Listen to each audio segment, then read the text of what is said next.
day one of May's visit here at Feather Point. 6 months old, yellow female. So we just want to get the dog comfortable on our force fetch table. We're going to really start just by introducing some treats and just getting her comfortable with this situation. So daily our routine is going to be come in here, get on the force fetch table, hitch the dog up, put on the whatever lead we're using, e-collar, so on and so forth. So what we like to do is for the first 5 weeks, we teach everything with a leash. No e-collar, no e-collar pressure. We're going to teach everything first, make sure the dog understands the commands. Then we're going to collar condition and move on to using stimulation with the e-collar to reinforce our commands. So this is just dummy e-collar. Not even on, but the dog's going to wear it every day that it gets on the force fetch table. We like to start with just a simple slip lead with a keeper. What'll happen is I'll either transition to a Delmar Wonder lead or a pinch collar or a prong collar. I don't necessarily like to start with the pinch or the Wonder lead out the gate, especially if a dog gets here and kind of fights the lead really bad. So this is just a soft introduction to pressure, and then we're going to let the dog just get accustomed to some pressure. May has experienced a good amount of puppy work leading up to this time frame. Clients come to us for puppy head start, has done some box platform stuff, has been doing leash work with the dog. So she's actually pretty calm, cool, and collective. I don't know that he's done any force fetch stuff. Good, that girl. But anyway, that's what this lead's for. And we're gonna transition from this table to where we're gonna go to our indoor facility and start working on heel and here and sit and all that good jazz. One thing about this force fetch table and everything that's going on, we won't even start our hold command on the force fetch table until the dog's been here 4 or 5 weeks. So I don't want to get here and immediately start taking a glove or a bumper and putting it in the dog's mouth. I'm really just trying to say, hey, get up here, get comfortable with some neck restraint. I want you to enjoy this table. May actually had a hard time trying to figure out the ramp, so we'll probably lay some treats out on the ramp to get the dog accustomed to coming up on the ramp.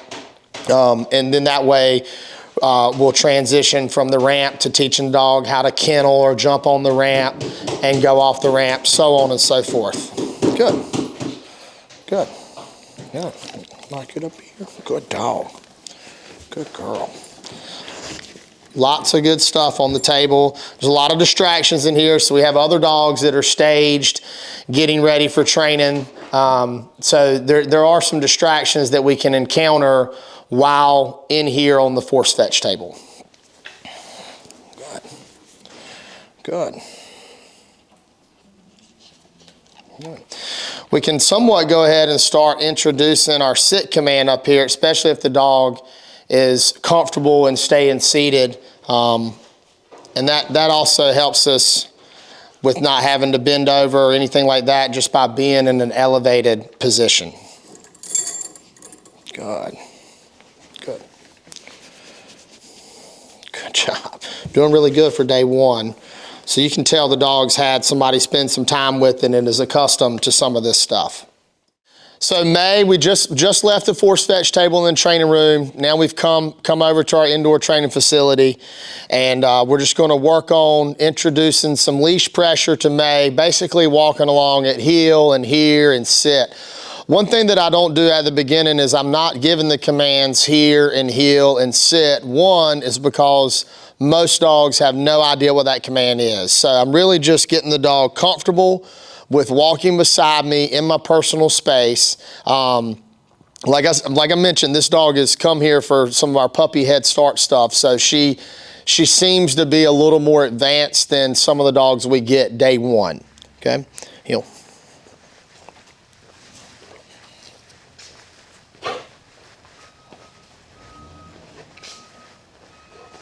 Good.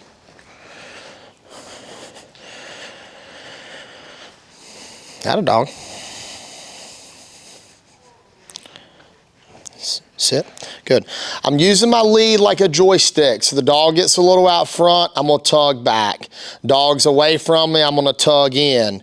Dog's hugging my leg, I'm going to tug away from me. So just really use this lead as a joystick to control the dog. All right.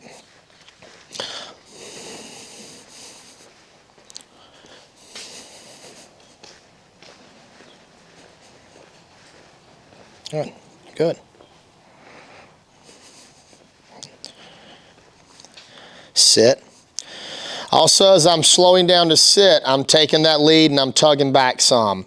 There's two knots at the base of the head and the neck here, and you want that lead to be high so that you can control the dog with those pressure points. Sit. Good. Good.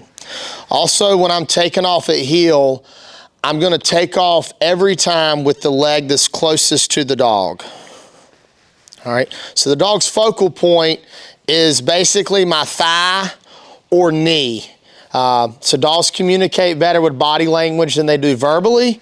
So this dog's 22 inches tall. So by being right here beside my leg, when I take off with that leg, that dog's pretty much gonna say, okay, every time he leads with that leg, I'm gonna follow and take off. What that does is that prompts us for our front sit. What I mean by that, sit, gave a little lift, sit, good. I'm gonna take off with the outside leg to do my front sit. So what ends up happening is leg closest to the dog means go.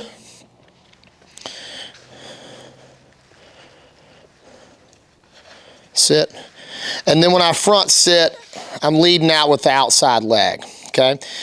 I like to introduce front sit as soon as I can. If I spend a ton of time walking at heel, then what ends up happening is the dog learns, okay, if he moves, I go with him and I follow. So I wanna go ahead and get the dog comfortable with me not necessarily being beside it all the time.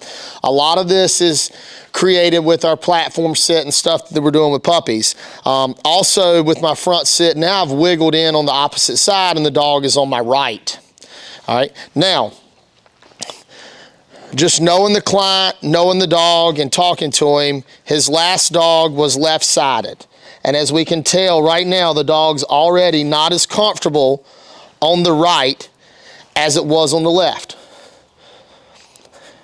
Good. Good. Give her a little more space on this side. I've let the dog get a little further away from me, a little less pressure. And I'm just trying to get getting the dog comfortable walking on both sides of my body. Good. Heel. Atta dog. Good. So I said earlier I wasn't going to give any commands, but filling the dog out and seeing that she's had a little bit of leash work, I might throw in that heel command or that here command or the sit command day one. If they're out here flailing like a fish out of water and fighting me, then I'm really just trying to teach the dog some pressure.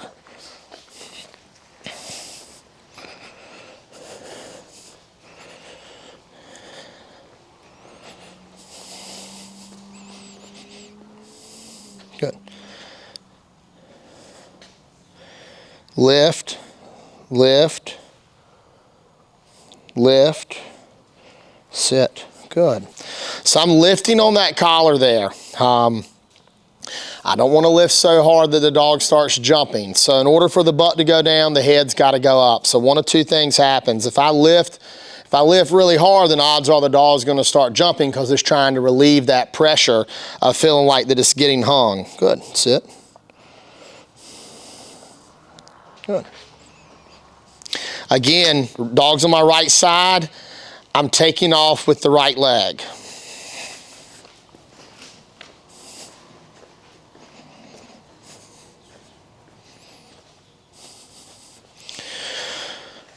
Next, I'm going to do what's called a walking switch.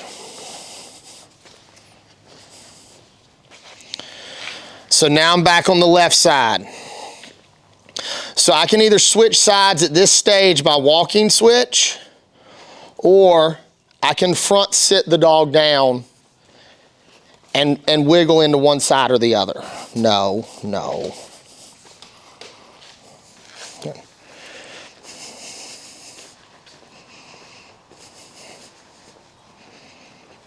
Good, good. Atta dog. Good. Got a little distraction that's come up. That's fine. We're going to deal with those along the way. There's normally a cat that stays in here. There's a bunch of ducks on the drying rack, stuff like that. Distractions are good and bad. So if you've got a dog that's extremely stimulated, paying attention to a ton of distractions, then I would try to get away from them. So to remember, your main focus is, hey, I want one-on-one attention, I want control, and I want the dog to kind of be a team player with me and not be constantly just looking around. Sit. Good dog. Good dog. Good.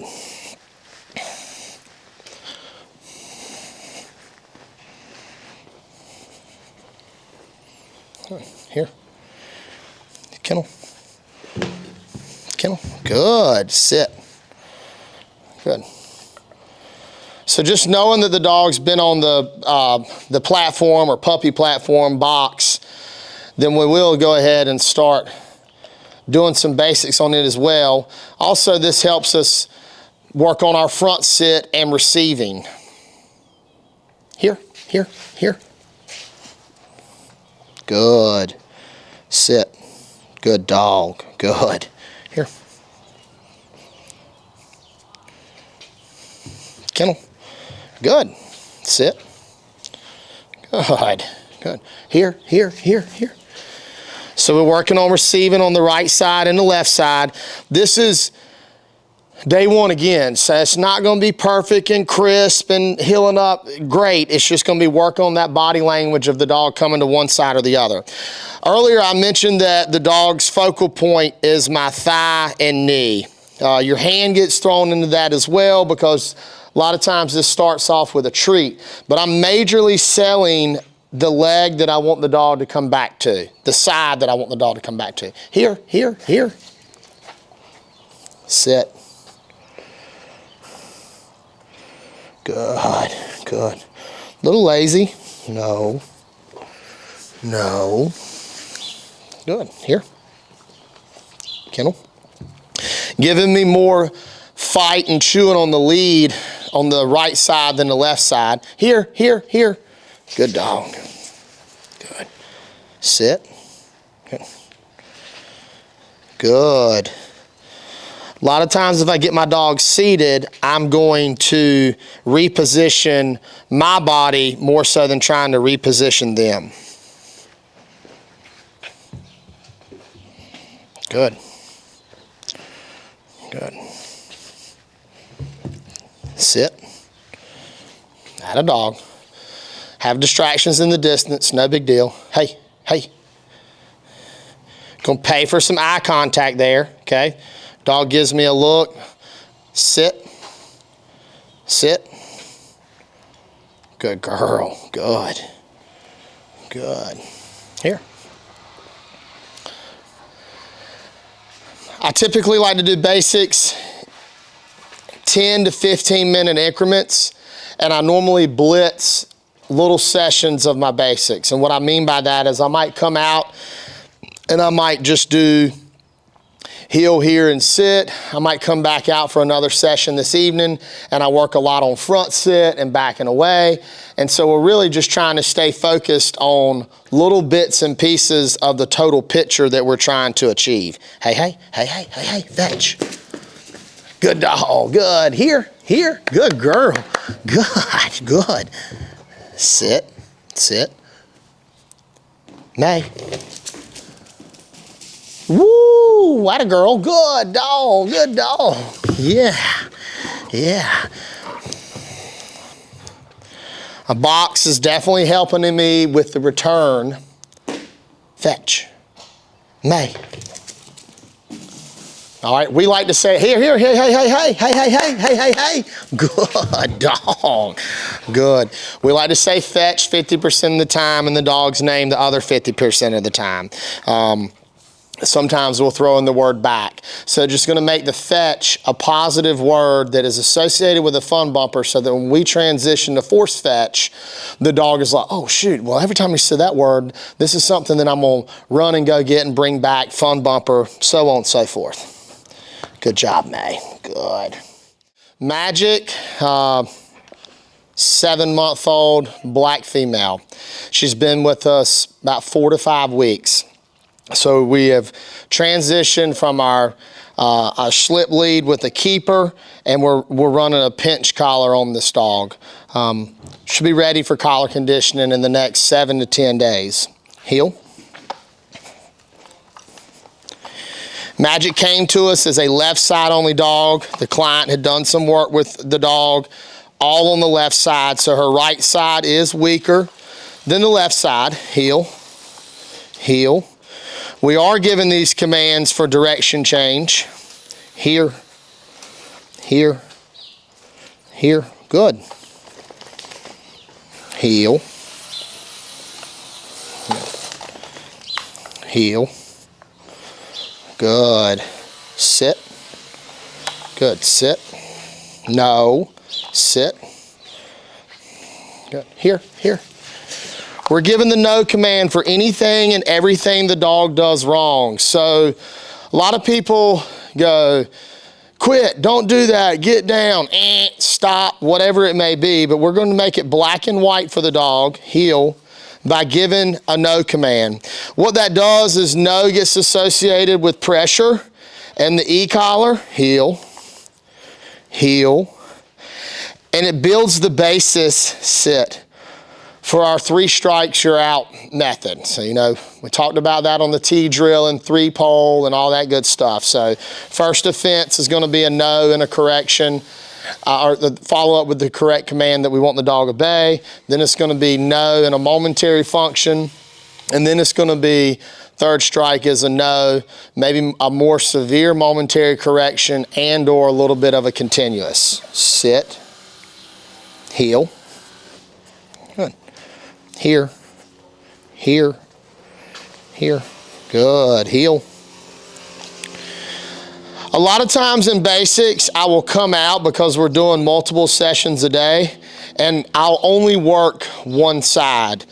For demonstration purposes, I'm going to show both sides, but a lot of times if I'm like, hey, I really want to make the dog successful, instead of me switching sides and then the dog's like, oh, I got comfortable on the right, I need to get comfortable on the left, so on and so forth, we'll come out and only work or blitz one side during basics.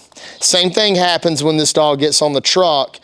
At the beginning, all of its marks are going to be thrown left to right. The dog's going to be run off the right that entire session.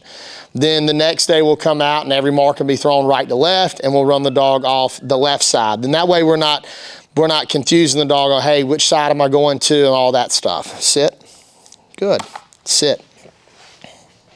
Good. Here, here. Good. Heel. Heel. Remember, dog's 4-legged animal, horizontal spine, so when I'm receiving that dog, I'm giving it some body English to help it get in on that side. Sit. It's going to tighten up as time progresses, and then we're going to get to where we're getting on our swivel lid, seat, stuff like that, and we're getting the dog really tight with heel and here. Sit. Sit. Dog breaks eye contact. I repeat the sit command. Good. If it's looking at me, I'm not going to keep repeating it. Good. Here, here. Good. Heel. Good. Here. Here. Add a dog. Heel. Sit. Good. Good. Switch. I'm selling that leg, taking my hand, pulling the dog around.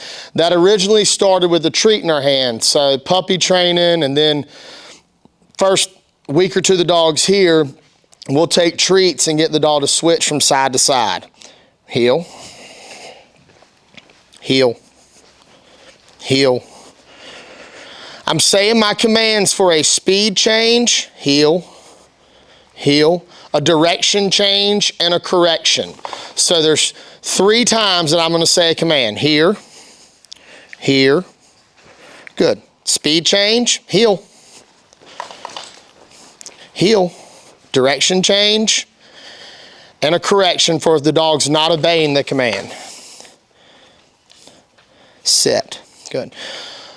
Typically what happens is I slow down, the dog's gonna sit immediately just because of the attrition and work that we've done in basics over and over and over, and the dog knows. Also, going from walking at heel to a SIT command is a big speed change. So we're gonna prompt that with a heel command. So it's turn signal, brake lights, caution, something's getting ready to happen, okay? We're gonna take off, heel, heel. Good. We're gonna slow down and get SIT, heel, heel, sit, sit. Good. Lift it on the pinch to apply a little pressure for sit. Heel. Good dog. Good. Here. Here. Good. Heel.